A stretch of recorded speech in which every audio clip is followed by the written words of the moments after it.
নেই পাহাড়ের জল, নেই বিদ্যুৎ পরিষেবা, ফলে অন্ধকারাচ্ছন্ন জীবনযাপন কাটাচ্ছে লংতরাই ভ্যালির সাধারণ নাগরিকরা। রাম বাম সব ধরনের সরকার খালি প্রতিশ্রুতি দিয়েছে মাত্র, কিন্তু বাস্তবে অন্ধকারের মধ্যেই জীবন কাটাচ্ছে বহু পরিবার। কারণ একটাই, গোটা লংতরাই ভ্যালিতে বিদ্যুৎ পরিষেবা নেই। এমনকি বাজারে গিয়ে তেল কেনার মতো পয়সাটুকু নেই বললে চলে, কেননা তেলের দাম প্রায় 130 টাকা থেকে 140 টাকা লিটার। সে সূত্রে আগরতলা থেকে লংতরাই ভ্যালির উদ্দেশ্যে পাড়ি দেয় সিপিআইএম এর প্রতিনিধি দল। পাহাড়ে গিয়ে সাধারণ নাগরিকদের সাথে কথাবার্তার দরুন উঠে আসে ঠিক এরকমই দুঃখের কাহিনী, যা দেখে সিপিআইএম এর প্রতিনিধি দল কথার ভারসাম্য হারিয়ে ফেলে। শুধু তাই নয়, লংতরাই ভ্যালির নাগরিকরা বিজেপি, বাম, কংগ্রেস যেই দল করুক না কেন, বাস্তবে সমস্যাটা হলো গোটা পাহাড়ের সাধারণ মানুষের। এমত অবস্থায় ঠিক একটাই প্রশ্ন পাহাড়ের নাগরিকদের উদ্দেশ্যে করার ইচ্ছা প্রকাশ করেছিল সিপিআইএম এর প্রতিনিধি দলের মধ্যে। উন্নয়ন আর উন্নয়ন, বাস্তবে আদৌ উন্নয়নের নামে একেবারে অন্ধকারে দিন কাটাচ্ছে লংতরাই ভ্যালির সাধারণ আমজনতা। তাহলে আদৌ কি টনক নড়বে রাজ্য সরকারের? বিদ্যুৎ মন্ত্রীর প্রশ্ন জনমনে।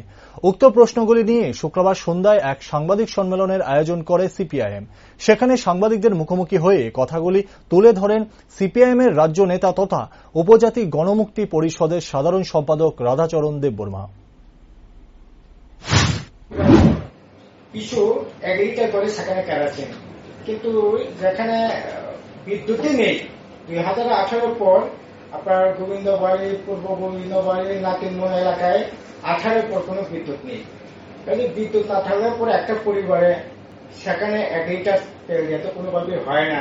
এই কেরাচিন কিনতে গেলে পরে খোলা বাজারে সেখানে 125 টাকা 130 টাকা করে তেল সেখানে কিনতে হচ্ছে, তাও ঠিক মতো পাওয়া যাচ্ছে না।